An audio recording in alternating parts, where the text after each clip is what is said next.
Good afternoon, my name is Liam O'Shaughnessy and this is the practical component of the performance appraisal for my fitness business manager course. Hi Chris, how are you? Yeah, I'm pretty good, thanks. How about you? I'm pretty good as well. Do you have a good weekend? Sorry. That was good. Alright, so as you know, we're here for our 12-month appraisal. How do you think you went over from last 6 month sort of appraisal? Yeah, I think my tardiness has improved a little bit. I've still had a few challenges with always making it on time, and I'm still trying to work really hard on that. Okay. I think my relationships with my clients are pretty good. Like I've got a good client base and they seem to enjoy their sessions and I'm getting good results with my clients, and they keep coming back, so that's good. But yeah, I guess there's a few things that I'm still not so sure about. In terms of management standards on some of the other things and getting along with the team and that sort of thing. Yeah, cool. Well, I'll try and help you explain these as we go along. Okay. So, let's go through this. Have you got a copy there? Yeah. Yep. Yeah. Alright, let's go through this. So, as we just said, you maintain a constant focus on customer service as the #1 priority and ensure a highest possible level of customer relations at all times. You work great with your clients. I can't fault you for that. You're really well. They all enjoy you. They give me feedback as well, if you didn't know. Okay. Yeah. That's good. It's good to know I'm doing something well. Yeah, I know. I know it seems like a little bit of doom and gloom here, but there's things that we can work with, and I'm going to try and help you with that. Alright. So, let's move down the list a little bit, okay? Sure. So, acts in a public relations capacity to maximise public interest and participation in ProFit Health Club's activities and brings new ideas for the provision of activities and programs. So that's a lot of big words and a lot of windy waffle stuff. What do you sort of think it means to you? I guess I'm not really too sure exactly what's expected of me in terms of, maximising public interest. I mean, I work really well with my clients, and I guess I just kind of hope that when I'm training clients, people notice. Okay, that's part of it. It goes a little bit further than that, and part of this is me as a manager. I've got to be better at informing you on how to do things and how I want you to behave to get the best performance out of you. How's that sound, Chris? That sounds helpful. That sounds helpful. I'm always here to help, okay? Okay. So, it's not just with your clients. You're a member of ProFit all the time, okay? So, there's a little bit of trying to hold yourself to a higher standards. We're not the military or anything like that, but you want to be the trainer that people will seek out and things like that. And that means like when you're on the floor and things like that, you actually go out of your way to help other people and things like that, even outside of the club and stuff like that. You talk about fitness. There's have you heard of an elevator pitch? No. Okay, I didn't think you would have, but anyway. So you only have, say, maybe 30 seconds in an elevator. You want to be able, in those 30 seconds, to be able to sell ProFit to everyone else in that elevator and make sure that they want to come down and join the club as well. So it's just a little bit of things, a few things like that to tweak to be able to be proud of who you are and working for ProFit. Does that make sense? Yeah, it does. If some of it's outside of the club, how would anyone know whether I'm doing those things? Well, you can tell me. Okay. And I'll believe you. Right. So it's more of that catching up and letting you know. Yeah, exactly. Well, as well. I want to be better at communicating with you, and as I said, I'm going to get everyone to get their best performance. So being able to have that two-way communication and go, look, Ed, I talked to some guys about how good ProFit was. I mentioned it at my local prayer group or anything like that, like what you do outside of work and selling ProFit that way. Yeah. And are we having any advertising or stalls or going out into the community as a group or brilliant. anything? Funny you should mention that. Have you heard of? We've got an outreach happening fairly soon. So, do you know what outreach is? No. No. I haven't done it. You haven't done it. Right. Brilliant. Give me a fist bump. Boom. All right. So, for outreach is, you know those little stalls in shopping centres and things like that? Oh, yeah. Yeah. We're probably going to have like a little competition in there with like some PTs running some fitness type things like that. You think you'd be into that? Yeah, I could give it a shot. Brilliant. Yep. That's going to get that performance up. Now, it also says bringing new ideas. I want you to think about a few new ideas about how you could improve ProFit's performance in the public relations area. You don't have to give them to me now, but maybe come in like a few weeks' time and let me know what you thought of. Okay. Yeah, I can definitely have a think about that. Sounds good. Alrighty. Let's have a move on to the next one. So, reviews and resolves problems, complaints efficiently, effectively, ensuring the highest possible of level of customer acceptance and satisfaction. So, I'm going to say it again. What does this sort of mean to you, Chris? I mean, I guess it sounds like I've not necessarily taken issues that customers broadly in the gym might have had, you know, not necessarily taken them upon myself to sort of take ownership of that and work it through to completion. Okay. I guess,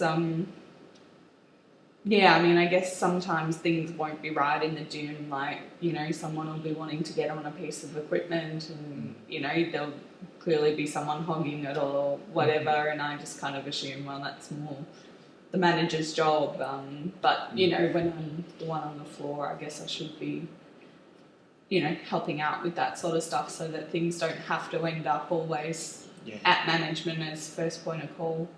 Yeah.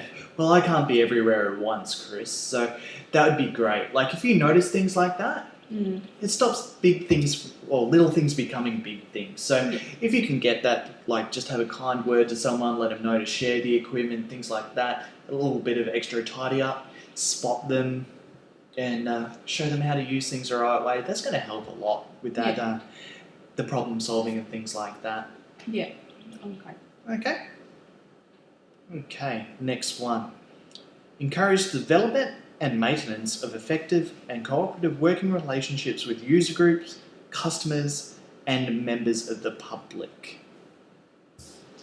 Okay. That's a bit of a doozy, isn't it, that one? Yeah, it is a bit. Okay, so it kind of relates back into that public relations capacity. So this is working with other people, so like not necessarily just your customers, your personal training clients. It's other members of the gym and other people who might be coming into the gym. Like, you know how we have the cafe and things like that, and the retail section. It's being friendly with all of them. It's greasing the wheels of enterprise somewhat. So here at ProFit, we're all one big happy family. So the better that we get on and work together and build those networks and build those relations, it's going to be a better workplace for you, which means more members, more clients for you, which is great news. So you get to do that part of the job that you really enjoy, which is training one-on-one. Yeah. Okay. Yeah? Yeah. No, that makes sense. I guess I go about training my clients, and that's kind of what I think of as my job, but I guess there's that scope in there to...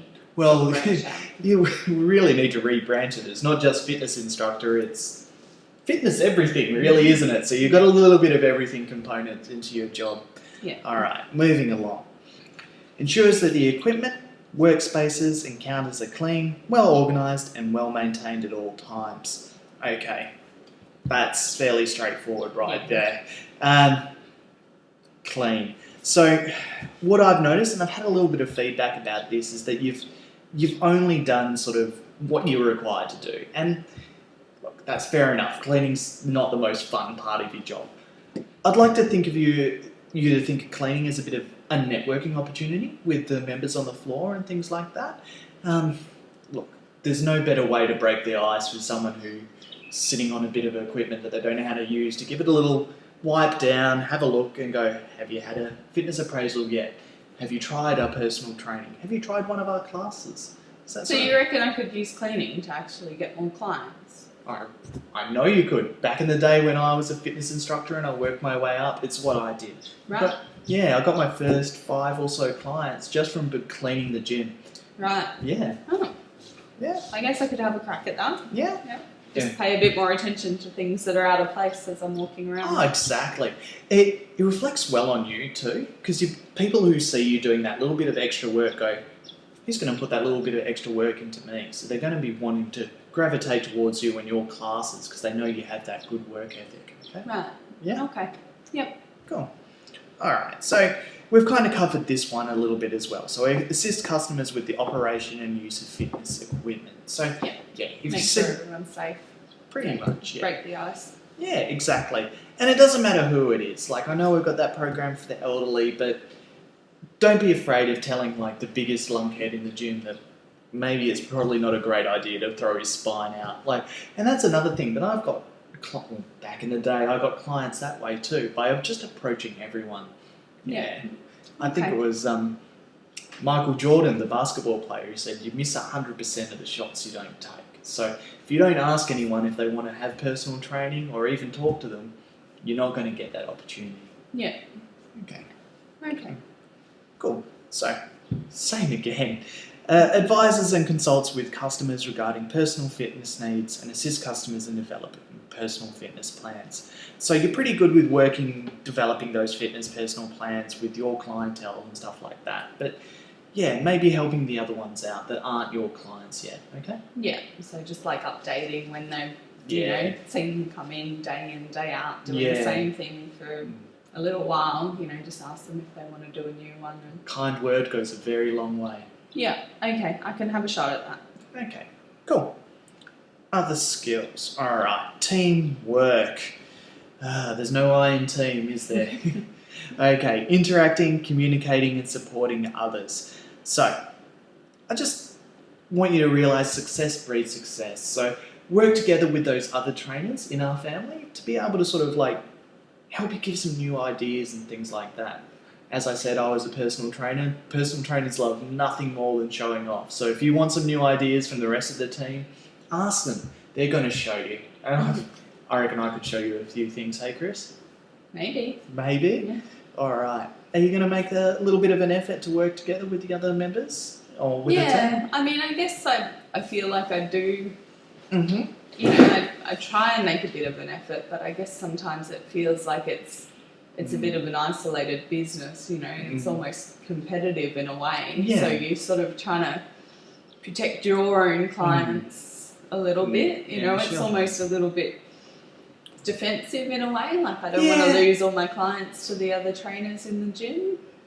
I can understand that concern, and look, in other clubs that may be the case, but you've got your salary and stuff like that, so you have that base level income. Yeah. But if you're good, you're not going to lose your clients. Do you have a confidence in your ability to be able to train people well?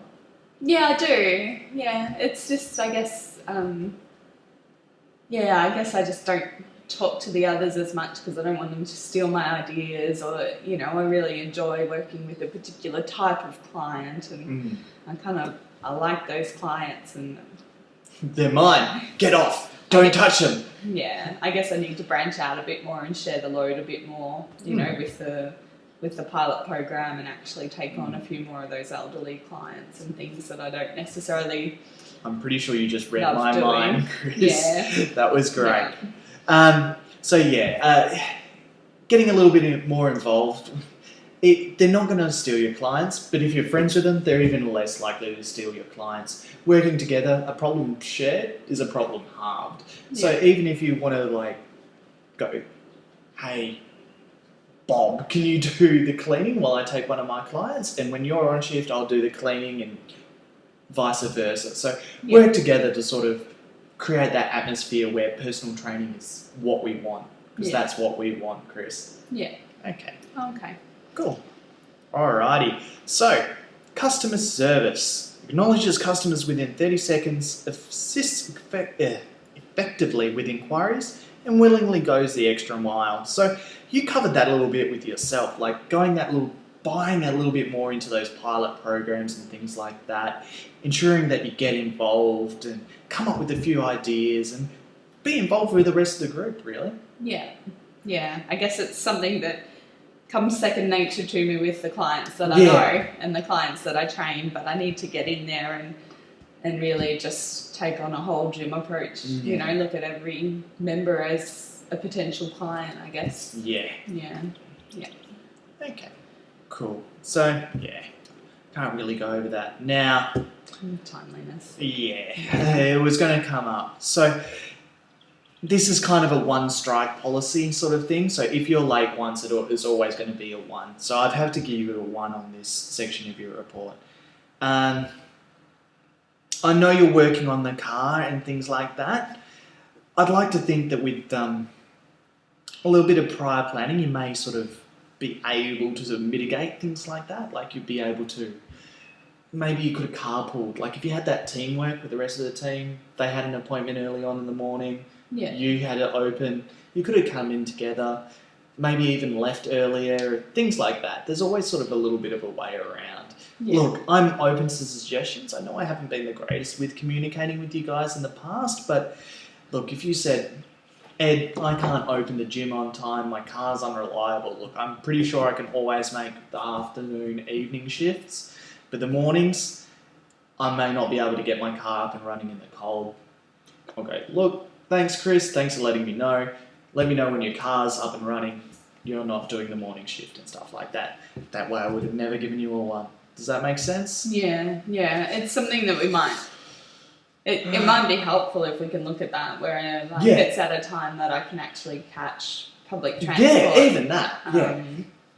So that might be helpful, and I'll try and make the extra effort I will make the extra effort to make sure I'm here on time, because I don't want to lose my job over something so simple. You know, I just need to get more organised and leave earlier. Okay, brilliant. Personal training and classes. Creates original, interesting, safe classes and works well and is reliable for personal training clients. So, the reason why this is only a 2, like I said, you're great with your clients, okay? Yeah. However, they said they're getting a little bit bored, all right? A few of them, and it's hard because you want to do what you know gets results, and sometimes fitness is a bit of same but different. So, it's being able to dress up those same exercises that you know are safe, but doing them in a different order or at a different tempo or a different interval sort of thing like that. Do you know where I'm coming from? Yeah. And I guess maybe if I work a bit closer with some of the other guys, I might even be able to, play off some of their ideas, and they might be able to play off some of mine. Cause exactly. I guess when you're training one person over and over, after a while you start to sort of draw up short. You're like, okay, there's only so many ways I think to do this. Yeah, Groundhog Day of personal training, right? Okay. So, I'll take that on board, and I guess the reliability as well. If I'm leaving earlier, I'm always going to be on time. So that'll be good. Cool. So, do you have any questions about what we've sort of gone over today? No, I guess... I'll definitely take all of that on board. I'm glad my relationships with my clients are going well, and that good feedback's there, and I'll try and pitch in a bit more around the place. I guess if you just let me know how things are going rather than, hearing about it in 6 months' time, and that way I'll know if I'm winning or losing, and try and, if I'm winning, then you're working at ProFit. You're already winning, mate. And if I'm still not quite stepping up, then I'll try and figure out how I can do that a bit earlier next time, I guess. Thank you very much, Chris. I couldn't have asked for anything more. I'm going to try and communicate with you more and keep you right on track and things like that. I'd really like you to be able to open the gym again and trust you with that sort of a responsibility. Like I said, we just need to harness that talent. You're really good with the clients, and that's half the battle. As long as you're keeping your clients and the members happy, we can get these numbers up to 3 and above. Yeah. Sound good? That'd be great. All right. Well, see you on the floor of the gym. Exactly, Chris. See you soon. Great.